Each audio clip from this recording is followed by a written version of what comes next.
malalaking tao, like for example, mga businessman na foreigner, mga gato ng green passport. Ang difference nila sa red passport ay yung green You and me just know how it feels when we're falling in love.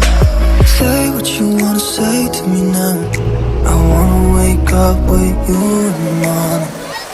Hello guys! So welcome back to my YouTube channel. So for today's video guys, I would like to share and explain what is the difference of between Turkish green special passport at yung normal na Turkish red passport.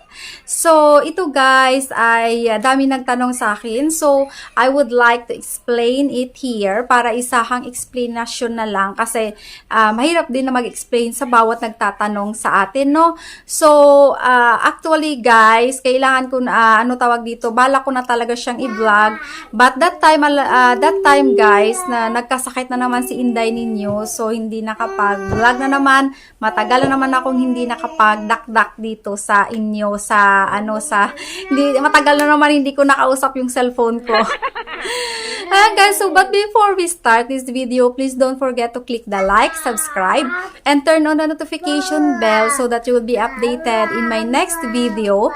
Malay nyo ang susunod kong video ay para sa inyo. So if you are interested about life here in Turkey or Turkish visa, ayan, so just comment down below in the comments section para malaman ko kung ano ang mga katanungan ninyo. At ayan guys, I'm here to help everyone na nangangailangan ng tulong kung ano man ang tanong nyo about here in Turkey, about Turkish visa. Pero I just want to clear also guys, hindi ako nagtatrabaho sa AgenTR or any agency. Okay, so only I have an idea about the laws here in Turkey kasi matagal na po ako dito sa Turkey in 10 years, and of course I learned it also from my husband. Kasi alam nyo guys, government employee yung husband ko, and then there's another thing na pinag-aaralan niya about sa mga patakaran dito sa Turkey. So sometimes I ask him of course kung ano ba ang ganito, ang ganyan. So he's explaining it to me. So kaya nagkakaroon ako ng mga idea. So if any possible na may question kayo, but for me of course you always ask the authority or kung ano man ang inyong mga katanungan, magtanong kayo sa talagang tao na nagtatrabaho sa government, no? Ayan. So, ayan guys, I would just like to show you. Ayan, excited na si Inday. So, this is the Turkish passport, yung green na kinuha namin. So, ito yung green na kinuha namin. This is what they said, special passport. Ayan. And the difference of Turkish passport na red. So, ito yung sa asawa ko, kinancel na, kaya may ano na siya, no, may bilog kasi cancel na siya. So, ano nga ba ang difference nila? This is a special. Ayan. So, ayan guys, I will explain ko sa inyo. But una pala guys, explain ko kung bakit nga ba kami kumuha ng Turkish Green Passport. Kumuha kami ng Turkish Green Passport. Yung asawa ko kasi, dati, sinisend siya ng, tawag dito ng company niya, sinisend siya sa ibang bansa, Europe country. At saka, nasa, na siya guys, pwede na siyang makakuha ng, mataas na yung rank niya. So, pwede na siyang makakuha ng special green passport. So, which is guys na, pag yung asawa mo ay nagtatrabaho sa government, at may ano kasi sila guys, may level ng kumbaga rank, may level na kung ilang points ka na. So kung mataas na yung points mo, like for example, 10 years na nagtatrabaho yung asawa ko sa government, mataas na yung level ng qualification niya. So ngayon guys, pwede na siyang kumuha ng Turkish Green Passport. So, Turkish Green Passport guys is a government or para sa mga tao na nagtatrabaho sa government at sa mga taong, mga malalaking tao, like for example, mga businessman na foreigner, mga ganon. So, So, ayan guys, so ngayon, qualified na siya na makakuha ng Turkish Green Passport. So, as a family guys, so syempre, dala si Inday, at pati ang mga anak. So, ilan ba ang validity ng Turkish na Green Passport? So, ang Turkish Green Passport guys, ay same lang din sa normal Red Passport na to na 10 years validity. 10 years validity sila guys. But sa mga anak namin guys na hindi pa sila adult of course, mga baby pa. So para sa kanila guys, 5 years lang ang validity ng passport nila kasi every time guys, they need to update yung mukha nila ba, yung picture. Kasi may mga picture guys sa loob. Syempre, ang ganda guys ng passport nila kasi ang kapal ng look guys, sobrang kapal guys, sobrang kapal, sobrang kapal niya. Unlike sa passport ng Pilipinas, parang papel. Parang papel lang, my God. Ayan guys, so papalitan yung mukha. Yan, mukha ni panganay. At nasaan na yung mukha ni baby? Akin naman to, yung Diyos ko, ano ba tong mukha ko? Parang killer. Ang pangit-pangit ko talaga pag passport guys, parang criminal. Ayan guys, yung mukha ni baby. Ayan. So, ayan guys, so papalitan yung every 5 years guys, palitan yung passport nila ni baby para ma-update yung face nila, yung ano tawag dito sa yung appearance nila. So, ayan guys, and then kung bakit nga ba ako may kumuha niyan, kasi balak namin, yung asawa ko kasi nga, doon, yun na, sinisend siya sa ibang country, so, bali, nadamay lang kami. Nadamay lang kami para isahang lakad lang siya. So, kung balak man namin umuwi ng Pilipinas, guys, this fine, kasi pwede naman kami umuwi ng Pilipinas using our Philippine passport. Or yes, kasi 'di ba Filipino naman kami. So pero mas maganda to guys pag mag-travel ka in Europe. Ayan, so bakit nga ba? Ano nga ba ang kinaiba ng red passport at ng green passport? So unahin natin guys ang green passport. So ang difference nila guys ng ano ba tawag to, ng green passport, ang difference nila sa red passport ay yung green passport guys, pwede ka makapag-travel sa all over European countries, like ng mga under sa European Union. So what country is that, no guys? So meron tayo dito guys na 27 states of European country, like for example Austria, Belgium, Croatia, Czech Republic, Denmark, Estonia, Finland, France, Germany, Greece, Hungary, Iceland, Italy, Latvia, Liechtenstein, ay, magkaroon pa babasa nito, Lithuania, Luxembourg, Malta, Netherlands, Norway, Poland, Portugal, Slovakia, Slovenia, Spain, Sweden, Switzerland, and then not an EU member. And then, ito guys, ang 27 states or country na pwede kami pumunta doon without visa. Okay, so may nagtanong sa akin kung what if pumunta ka ng US, Canada, Australia. Guys, this area guys, kasi hindi sila European Union. So when you are not a European Union country, pag hindi European Union na country guys, kailangan namin kumuha ng visa. For example like US, Canada, so kailangan namin kumuha ng visa. So, pag puro pumunta kami ng mga European Union na under sa European Union o na country, hindi na namin kailangan ng visa. Kasi itong passport na to guys ay na siya sa European country na guys. Valid na siya. So, hindi na namin kumuha ng passport pag pumunta kami ng European country. Kasi ito na yung parang Schengen, parang na siya ng Schengen visa, pero passport siya. Kaya makapag-travel kami anywhere, Asia, European country na walang visa. Syempre Asian country guys, wala naman talaga tayong visa, 'di ba? Kahit Philippine passport walang visa. But of course, ito guys mas powerful kasi ang hirap pumasok ng Europe. So ito guys, hindi na kami mahirapan na mag-travel puntang Europe.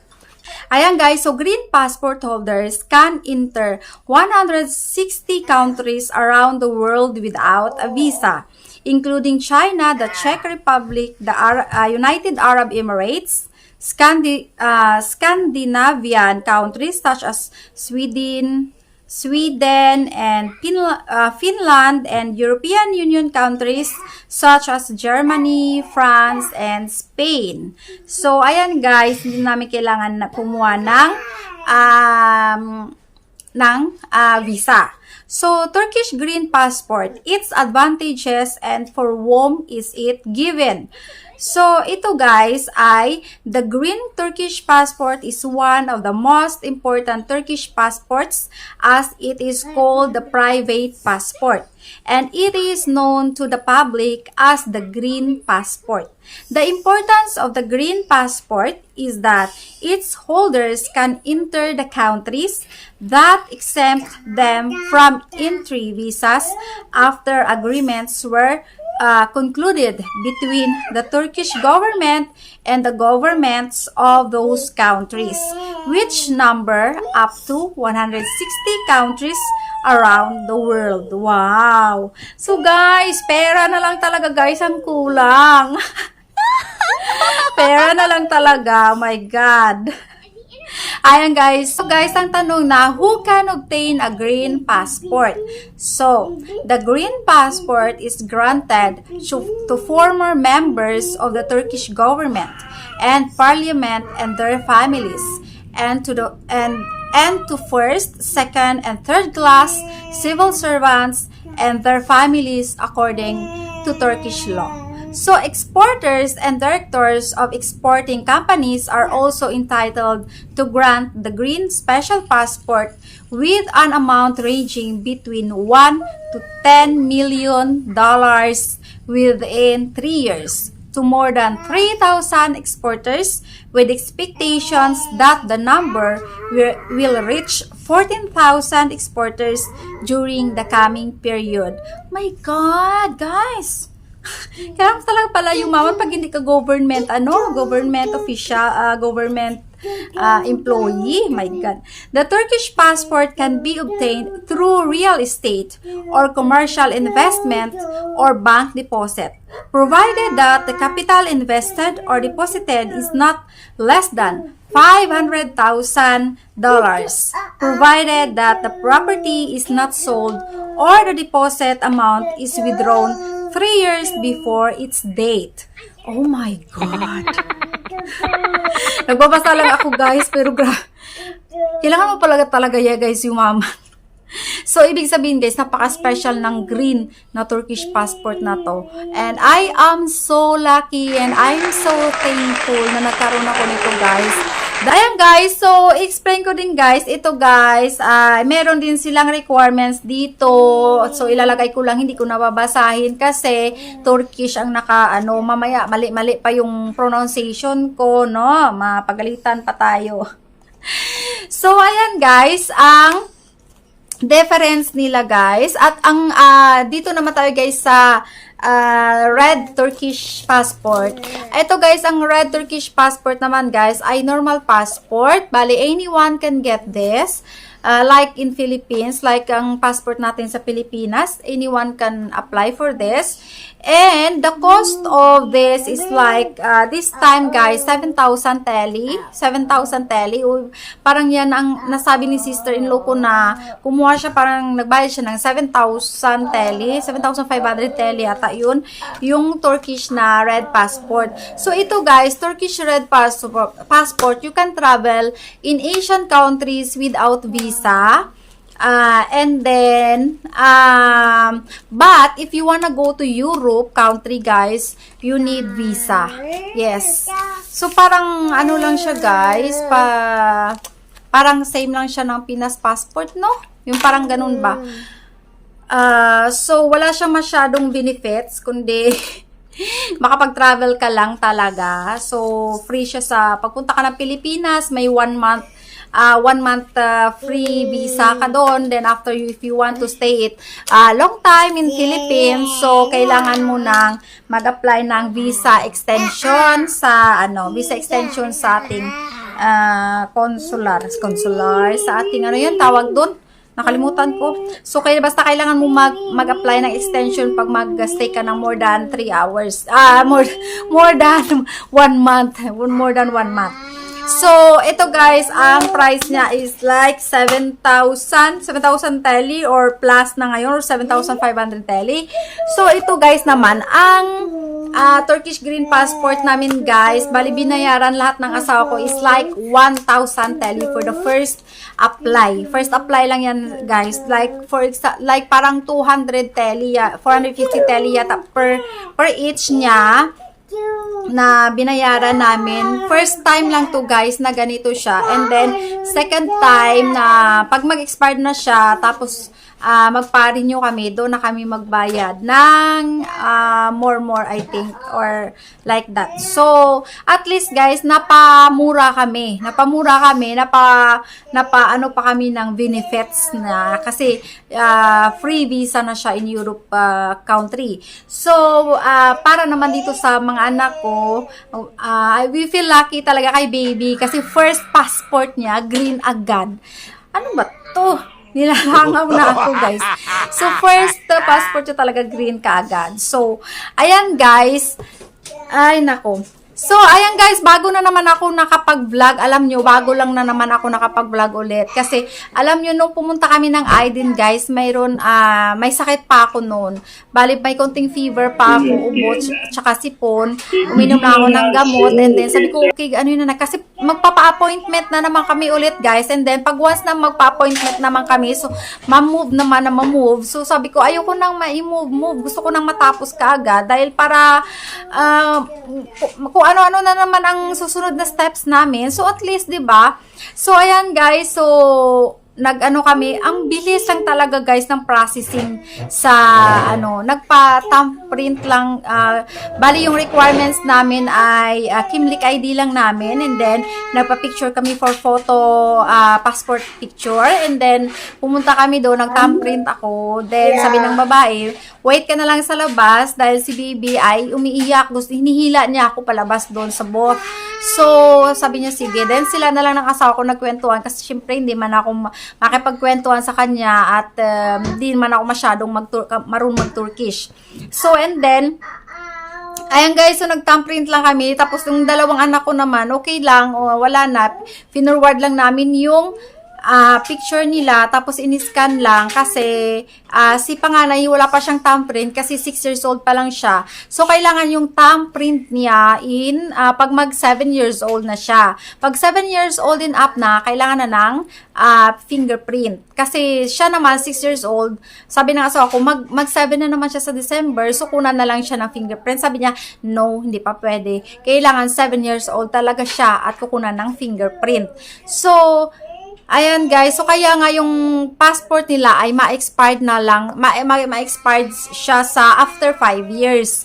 Kasi after 5 years, kailangan nang mag-fingerprint ni panganay. At si baby naman, after 5 years, parang kailangan din niya pwede na siya mag-fingerprint din. So then, after nyan, pwede na silang makakuha ng 10 years na validity ng passport. Kasi kailangan talaga ng fingerprint.